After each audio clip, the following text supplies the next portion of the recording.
Sekarang pertanyaannya, apa yang sudah diberikan Anies kepada Prabowo?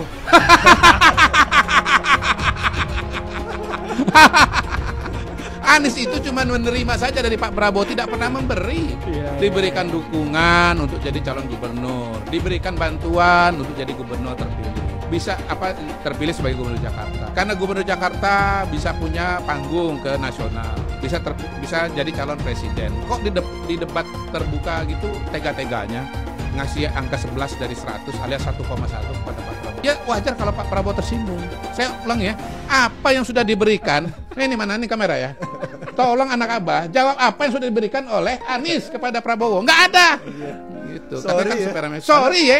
Itu bisa jawab. Iya. Itu jawaban anak Abah, sorry. Iya. Enggak, itu jawabannya Prabowo. Sorry ya. Gitu. Terus kan etika apa dibilang? Oh ya. Etika dasmu.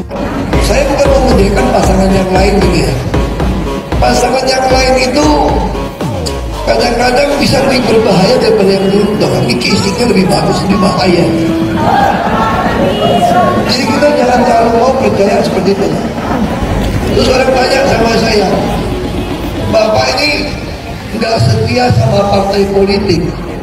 Saya bilang, saya tidak pernah pindah partai politik karena mau itu saya loncat, tidak pernah. Saya pindah partai karena tidak berprinsip partai. Saya ikut partai karena ideologi. Kita memang banyak kecewa dengan partai, betul? Bahkan dengan partai Islam pun kita juga kecewa, betul? Betul? Pendukung PKS, saudara nyerang Anies, pendukung Anies nyerang PKS, pusing kita lihat di Twitter. Kok yang ribut jadi pendukung Anies sama pendukung PKS? Ada urusan apa? Sadar saudara, pendukung Anies kawan seperjuangan kita, pendukung PKS kawan seperjuangan kita. Kenapa kita mau diadu domba? Dulu lu lagi nggak punya kekuasaan jadi partai wong cilik, begitu punya kekuasaan lu jadi partai wong licik, betul? Betul? Begitu sekarang nggak kebagian kue, pura-pura terdalimi. Kita akan seret mereka semua untuk dijebloskan ke dalam penjara. Takbir! Setuju tidak? Setuju tidak? Kalau Anies ini sampai detik ini nggak ada pilkadanya. Ngurus gubernur DKI aja gagal. Masa 5 tahun berkuasa hanya dapat 1 puskesmas? Yang benar aja. Yang ada adalah kelebihan bayar. Jadi Anies ini boneka. Nanti kalau jadi juga nih boneka, ya bonekanya orang partai lah. Bonekanya cukong-cukong, nah nih hati-hati. Anies itu nggak bisa apa-apa. Maaf ngomong ya, makanya saya nggak pernah singgung-singgung Anies. Ya kita lihat dari DKI aja nggak ada yang berhasil. Makanya orang-orang yang nggak suka Pak Jokowi ini ngumpul ke Anies semua sekarang. Termasuk aliran-aliran yang miring-miring itu. Ikut Anies semua. Aduh, kasihan kali lah jadi Pak Anies ini ya. Kemarin nyalon presiden gagal. Sekarang mau nyalon gubernur partai politik nggak ada yang mau. Tragis, aduh. Lagi sedih Pak Anies. Nah, menangislah Pak Anies, nggak apa-apa, lepaskan aja. Karena menangis itu Pak Anies adalah bentuk pelepasan rasa sedih dan sesak yang paling efektif. Nggak apa-apa, tapi jangan di kamar mandi lah, ya kan malu kalau lihat orang. Ya, jadi menurutku kita harus banyak belajar dari perjalanan karir Pak Anies ya. Kalau lagi berkompetisi, bertanding, jangan puas-puas total kali ngejatuhin lawan, ngehina lawan. Nah ini sekarang akibatnya kan, gak ada yang mau sama dia. Dan yang kedua, kita harus bisa belajar menjaga prestis ya, harga diri. Apa maksudnya? Ya kita sebagai calon ya jangan melamar lah, ya kan tunggulah dilamar ya kan. Contohnya Pak Anies datang ke PDIP pakai baju merah, pede percaya diri kali. Padahal lihat sekarang. Yang diusung, yang didukung, yang daftar di KPU ternyata bukan Pak Anies. Malu kan? Dia lebih bagus kalem-kalem, santai, nggak usah membuat riak-riak, ribut-ribut seperti Pak Kang Ridwan Kamil. Diam-diam, Pak Suswono diam. Jadi calon, gitu ya kan? Jangan deklarasi di awal banyak seperti partai yang dukung, padahal sekarang satu pun tak ada. Aduh, Sekali lagi selamat kepada Pak Pramono Anung dan Pak Rano Karno. Selamat bertanding dan berkompetisi di Pilkada Jakarta. Untuk Pak Anies, selamat juga. Selamat mencoba lagi di 2049 atau 2059. Pak Anies Baswedan, Anda sadar diri dong. Anda itu sudah ngelokno ngocai kata-kata Pak Prabowo saat pilpres, saat debat. Anda seolah-olah pintar sendiri, hebat sendiri, dan merendahkan Pak Prabowo. Pak Prabowo, lihat Pak Anies. Apa ndak izin? Apa ndak malu? Dulu gimana ke Pak Prabowo, sekarang ingin didukung Pak Prabowo. Halah, Pak Prabowo, ndak usah didukung Pak Anies Baswedan ini di Pilgub Jakarta. Lebih baik dukung calon yang lain, ya. Apalagi Mas Gibran, ndak usah didukung. Pak Anies lo koyok ngono, nanti di Pilgub Jakarta kalah, ngambul, ya, terus malu. Nggak terima kekalahannya, sudahlah. Dulu kalau Pak Anies itu ke Pak Prabowo baik-baik saja, enak-enak saja, pasti didukung. Saya yakin yang mendukung Pak Prabowo dan hatinya sudah nancep ndak suka atas perlakuan Pak Anies ke Pak Prabowo, tidak akan memilih Bapak Anies Baswedan. Wis, ndak usah dipilih ya. Pak Prabowo nggak usah didukung, lebih baik dukung saya saja. Pak Anies, kiling. Entah saya itu mau sedih atau ketawa lihat perjalanan politik Anies Baswedan yang sepertinya akan selesai sampai di sini. Ya, saya kasihan melihat Anies yang ditinggalkan begitu saja oleh partai pendukungnya, PKS, PKB, dan Nasdem, ketika justru dia ingin bertarung di Pilkada Jakarta. Kasihan Anies sebenarnya, tapi itulah hidup, kenyang dengan pahit dan manisnya. Seperti perjalanan politik Anies, ya saya rasa cukup sampai di sini saja. Bersama dengan saya adalah seorang pengangguran bernama Anies Baswedan. Mau jadi konten kreator? Gak tau nih lagi lihat apa opportunity. Mas Anies ditinggalkan partai pendukungnya, ya clear lah, karena Mas Anies memang nggak punya partai, dia bukan pengurus partai, bukan ketua partai, ya kan? Sekarang saatnya peranan partai-partai, ya, jadi elit-elit partai yang bergerak untuk membangun koalisi, apakah mendapatkan porsi kekuasaan atau tidak dapat, gitu ya. Tapi yang jelas kan Nasdem, PKS, PKB udah clear akan gabung ke pemerintahan Pak Prabowo, gitu ya. Nah, yang menarik adalah ketika kita membicarakan Mas Anies ini, karirnya akan seperti apa sih ke depan gitu. Ya kalau saya lihat kan, walau gimana pun dia sudah masuk ke jajaran tokoh nasional gitulah, ya, yang sebagai capres gitu. Ya harusnya dia tidak mendegradasi diri dia masuk ke ranah pilkada, walaupun di pilkada sendiri partai-partai pengusungnya kan nggak mau mengusung dia lagi gitu. Ya menurut kawan-kawan nih, sebaiknya dia kembali ke dosen lagi atau menjadi apa kira-kira? Bantu komen. Akhir-akhir ini beberapa pernyataan itu sangat keras, termasuk kepada beliau. Salah satunya mengatakan bahwa kan dia juga yang memenjarakan saya. Saya butuh penjelasan menyangkut dengan konteks informasi itu. Ini forum ini bermartabat, bro. Jadi tidak ada kita potong-potong, misalnya tiba-tiba apa itu seperti yang peristiwa itu dulu itu. Butuh penjelasan. Nah ketika kalau ada kasus seperti itu, saya tentu tadi berharap presiden, saya nggak salah gitu loh. Tuh udah kalah juga, kenapa saya masih masuk ke dalam tahanan? Kan bisa hukuman pencobaan supaya saya selesai Oktober kan. Ya udah saya kasih ke Anies, kalau dia datang juga saya terima dengan baik-baik kan. Tapi ternyata analisa timnya mereka itu, saya harus masih masuk. Dan gawatnya tuntutan ke saya kan bukan tuntutan 5 tahun loh, banyak orang salah paham. Kalau secara hukum dituntut di bawah 5 tahun dan dari awal tidak ditahan, begitu saya naik banding, saya nggak bisa ditahan. Saya tetap kerja sebagai gubernur sampai Oktober kan. Makanya hakim begitu lihat itu tuntutan 4 tahun dari jaksa, diputusin pakai 5 tahun supaya saya langsung bisa dikurung. Nah, Pak Jokowi waktu itu ke Papua, kok saya nggak tahu kayak gitu. Ya saya paham lah secara politik. Timnya dalam ini menganggap kalau saya tidak dikorbankan, Pak Jokowi bisa nggak kepilih. Hanya Ibu Mega yang keberatan berjam-jam. Yang cerita ini Pak Tito sama saya. Pak Tito lobby sana lobby sini nih. Maksudnya Pak BG semua untuk meyakinkan Ibu Mega. Ibu Mega nggak terima. Saya harus dikurung gitu. Makanya ketika di dalam tahanan Ibu Mega suka tanya, temanmu sudah datang belum? Sahabatmu sudah datang jenguk belum? Dia bilang belum Bu. Nanti saya akan suruh datang. Pak Ahok sudah berkorban kok masih nggak dijenguk gitu. Jadi memang ada pembiaran karena demi untuk kepentingan lebih besar.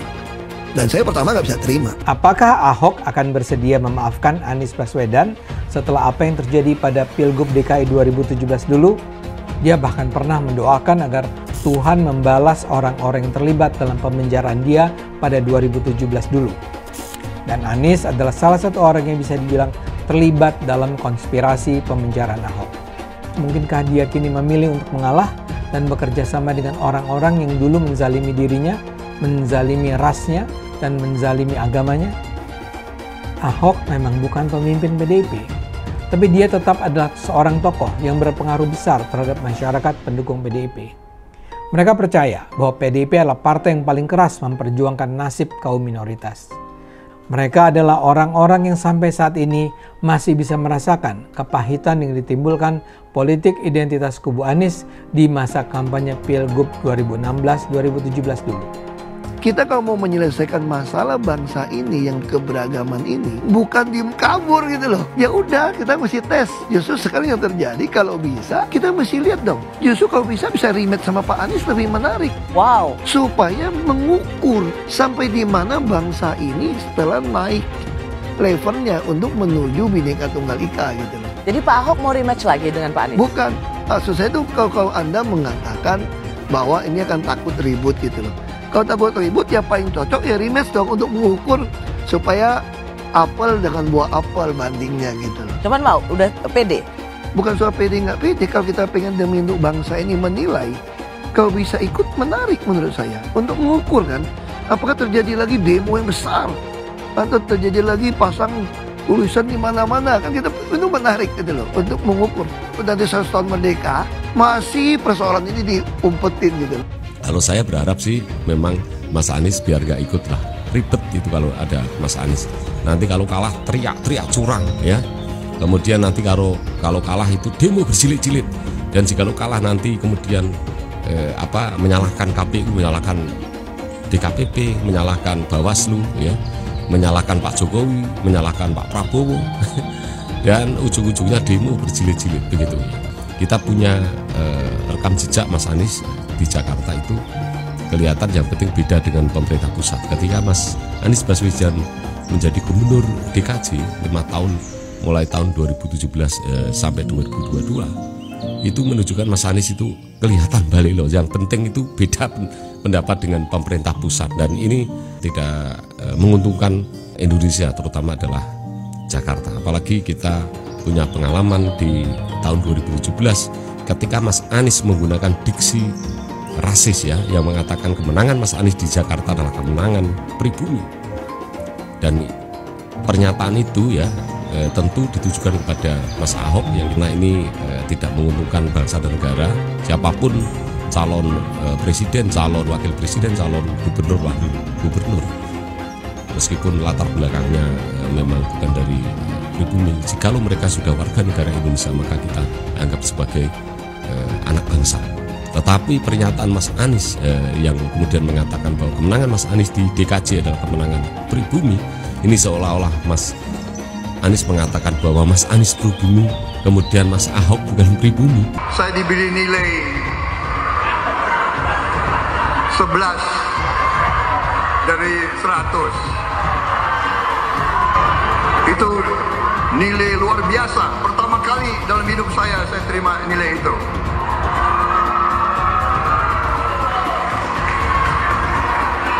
Dari orang yang saya beri kebaikan. Disampaikan oleh Mas Anies, sebagian besar yang disampaikan oleh Pak Ganjar itu kebohongan, itu fitnah. Saya lanjut ke Pak Anies dan ini paling banyak bohongnya.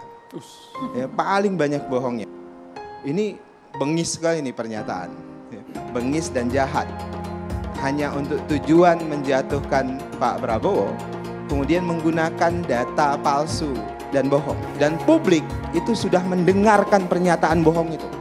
Dan sebagian publik itu sudah mengkonsumsi pernyataan bohong itu. Dan itu berbahaya. Itu pernyataan bohong yang luar biasa. Terkait dengan pertahanan, berapa skor yang Bapak berikan atas kinerja Kementerian Pertahanan yang dipimpin oleh Bapak Prabowo? Silakan Pak Ganjar. 5 cukup. Skornya justru di bawah 5, Mas Ganjar. Kalau 5 itu ketinggian, Pak Ganjar. Terima kasih, Pak Ganjar. Anies gak usah takut. Disebut aja angkanya berapa gitu. Kayak saya gitu loh. Jangan di bawah 5, sebut aja berapa. 11, Mas. Dari 100. Mensyukuri kenapa kalah, kenapa ditahan. Saya bersyukur atas itu semua. Saya coba bayangkan ya, kalau seandainya waktu itu kita menang, gitu ya, hari ini belum tentu kita bisa nikmati seperti ini. Kita bersyukur 5 tahun Tuhan izinkan kasih ke orang yang pintar ngomong untuk kerja. Coba kalau kita bayangkan gitu ya, kalau kemarin saya masih jadi gubernur, ini saya udah turun ini. Tapi yang pintar ngomong itu dikira orang hebat kan? Ini lebih berbahaya tahun 2024, langsung ketahuan karakternya. Langsung ketahuan itu. Di saya juga ada kutipan Pak di kamar saya Pak. Tulisannya, Jakarta telah mengambil keputusan yang fatal. Dan ini aneh, betul-betul aneh. Ini bukan kampanye, tapi saya sampaikan sini. Di satu sisi menyiapkan jalur-jalur air untuk dikirim ke laut, di sisi lain di lautnya dipasang dengan pulau reklamasi. Tinggal tunggu waktu jadi rob, air balik. Dan ini melawan sunatullah. Kenapa? Air itu turun dari langit ke bumi, bukan ke laut. Harusnya dimasukkan ke dalam bumi, masukkan tanah. Di seluruh dunia air jatuh itu dimasukkan ke tanah. Bukan dialirkan pakai gorong-gorong raksasa ke laut. Jakarta telah mengambil keputusan yang fatal. Bukan banjir, itu memang parkir air. Bukan banjir, itu memang parkir air. Penjajahan di depan mata itu di Jakarta. Di tempat lain penjajahan mungkin terasa jauh, tapi di Jakarta, bagi orang Jakarta, yang namanya kolonialisme itu di depan mata, dirasakan sehari-hari. Dulu kita semua pribumi ditindas dan dikalahkan. Kini telah merdeka, kini saatnya kita menjadi tuan rumah di negeri sendiri. Iblis hanya menggoda orang yang beriman. Makanya jarang-jarang orang kafir kerasukan setan. Yang kerasukan setan itu orang baik-baik. Jarang, saya belum pernah nengok Cina kerasukan setan. Pernah tak Ahok itu kerasukan setan? Enggak, setannya juga. Karena sesama setan dilarang saling menggoda. Karena di salib itu ada jin kafir. Kita percaya salib itu lambang mulia, bukan jin. Hai teman-teman, tahun ini adalah tahun yang bagus untuk trading di market kripto, terutama Bitcoin dan kripto lainnya. Teman-teman bisa gunakan kesempatan ini untuk mencari cuan dengan trading di market kripto. Untuk trading, teman-teman cukup registrasi dengan menggunakan link di kolom deskripsi, lalu deposit, tentukan apa yang ingin kalian tradingkan, lalu tekan tombol buy. Sesimpel itu. Jika ada pertanyaan, teman-teman bisa hubungi WhatsApp di kolom deskripsi. Saya juga mau mengajak teman-teman untuk bergabung di komunitas trading yang ada di kolom deskripsi. Di sana saya akan memberikan sinyal trading yang bisa teman-teman ikuti. Seperti biasa, kalau kamu suka dengan video ini, jangan lupa komen, klik like, dan subscribe. Apakah kesamaan Denny Siregar, Amin Rais, Rizik Syihab, dan Refli Harun? Jawabannya sederhana. Mereka adalah orang-orang yang berusaha menjatuhkan nama baik Presiden Jokowi menjelang berakhirnya masa kekuasaan sang presiden. Mereka seperti tidak ingin Jokowi nanti dikenang sebagai presiden yang baik. Jokowi harus diturunkan dengan penuh catatan hina. Denny sendiri menyebutnya sebagai proses pembusukan Raja Lama alias Jokowi. Saya adalah seorang pengagum yang sangat menghormati Denny di masa itu. Tapi kemudian gara-gara Pilpres kami terpaksa berseberangan. Kami bahkan pernah bareng datang menemui Presiden Jokowi di Istana Bogor. Denny Siregar dulu adalah pecinta Jokowi. Rizik Syihab dan Amin Rais dari dulu adalah pembenci Jokowi. Tapi kondisi dalam beberapa tahun terakhir menyebabkan mereka kini sejalan. Mereka berjuang di kubu-kubu yang berbeda, tapi tujuan akhir mereka sama, Mereka harus menghancurkan Jokowi. Semula saya mengira seusai Pilpres selesai, Prabowo jadi presiden, Ganjar kalah, keadaan akan kembali berubah. Tapi ternyata harapan saya terlalu berlebihan. Kini 7 bulan setelah Pilpres selesai, mereka masih terus memburu Jokowi. Denny tidak terima dengan keputusan Jokowi, marah, dan sejak saat itu menjadi musuh Jokowi. Jokowi dipinggirkan dan dihianati oleh PDIP karena satu dan lain alasan. PSI, partai di mana saya berada, juga ditendang dan bahkan dilecehkan PDIP ketika PSI justru sedang mendukung Ganjar Pranowo. Saya di PSI tetap mendukung Jokowi dan kemudian mendukung pula Prabowo. Jokowi pun bersatu dengan Prabowo. Pada titik itulah Denny dan kawan-kawan kini sejalan dengan Rizik dan kawan-kawan. Jadi mereka tegas-tegas menyatakan sebagai pihak yang anti Jokowi, melawan Jokowi. Judul-judul videonya pun begitu tegas melawan Jokowi dan keluarga. Misalnya saja, Rini Budoyo pada 21 September berjudul "Keluarga Jokowi tinggal dikelilingi orang-orang inkompeten". Lalu video Mas Joprai pada 20 September berjudul "Nggak ada yang mau belain Jokowi lagi".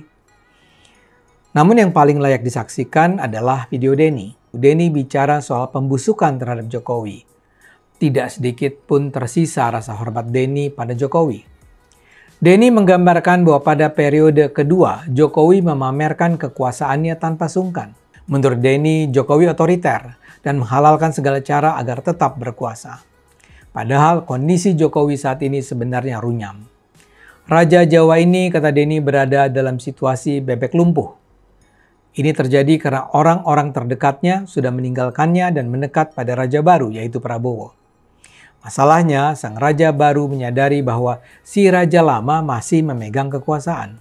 Karena itulah, kata Denny, mereka melakukan pembusukan dengan cara membongkar satu persatu aib keluarga. Ini dilakukan agar rakyat merasa muak dengan raja lama yang selama ini mereka dukung. Isunya terentang dari Fufu Fafa, bisnis keluarga yang bangkrut, walau sudah disuntik ratusan miliar, barang-barang mewah, bau ketek, jet pribadi, dan sebagainya. Selalu ada kemungkinan terburuk karena si raja lama saat ini masih memegang kendali kekuasaan.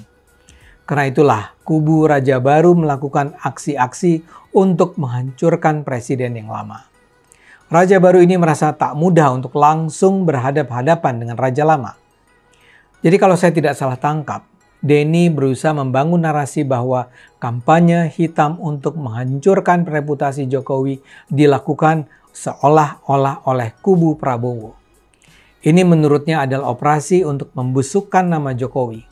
Dan ini dilakukan karena sangat mungkin Jokowi akan melakukan langkah radikal membatalkan pelantikan Prabowo.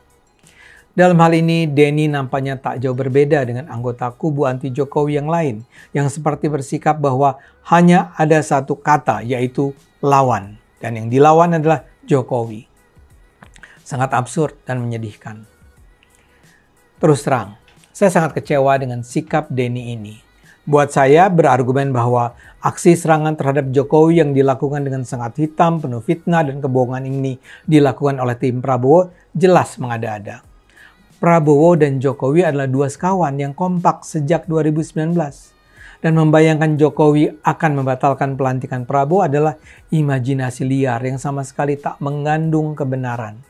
Sebagai pembanding saya juga bisa menyebut apa yang terjadi pada kubu Rizik Syihab. Ini terkait dengan beredarnya narasi bahwa akan ada aksi 20.000 anggota pasukan di daerah Jakarta Pusat. Amin Rais juga menggambarkan Jokowi sebagai bebek lumpuh yang akan melakukan politik bumi hangus dengan aksi 22 September itu. Sejak semula saya sudah menduga ini adalah aksi kampanye hitam untuk menjatuhkan nama Jokowi. Tapi berita ini dengan mudah digoreng oleh Rizik Syihab, Amin Rais, dan influencer seperti Refli Harun. Narasi Amin mirip dengan Denny. Menurut Amin, Jokowi akan menggalang kebulatan tekad untuk menunda pelantikan Prabowo dengan alasan ketidaksiapan pergantian kepemimpinan nasional. Luar biasa mengada-ada. Di kolom komentar, para netizen melontarkan serangan yang tak kalah ganasnya. Yang setuju tangkap Mulyono dan seluruh anggota dinastinya serta kroninya agar menjadi pelajaran buat para pemimpin ke depan, ayo angkat jempolnya. Jadi pembusukan Jokowi seperti dikatakan memang benar terjadi. Dari Denny sampai Rizik, Amin, Refli secara kolektif mengeroyok Jokowi. Tapi seperti yang saya selalu percaya, mereka bisa berencana, tapi Tuhan juga yang akan menentukan. Karena itu, selama kita masih terus berpegang pada jalan lurus, jangan khawatir, kebenaran akan menang. Dulu Anies bisa menang karena menggunakan agama dan etnis. Isu agama, ras, dan antar golongan dinikmati oleh relawan Anies. Saat itu Anies didukung oleh FPI, HTI, dan pengasong khilafah lainnya. Pada akhirnya Ahok harus kalah, namun kekalahan dia adalah kekalahan yang membuka mata rakyat Indonesia bahwa masih ada orang-orang yang menang dengan cara menggunakan politisasi agama atau politik identitas berbasis agama. Ternyata banyak sekali orang yang dengan mudah terhasut lewat jalan-jalan seperti itu. Relawan Anies terutama dari FPI, HTI, PA212 seperti Bahar Smith dan Rizik Syihab selalu menghujat Cina, etnis Cina. Tapi saat ini negara Cina sudah menjadi nomor 1 di dunia. Saya bangga sebagai Cina. Etnis Tionghoa dicap sebagai pemberontak, sedangkan etnis Arab dianggap sebagai Tuhan atau tuan dari pribumi. Etnis Arab dipuja-puja dan dianggap sebagai dewa.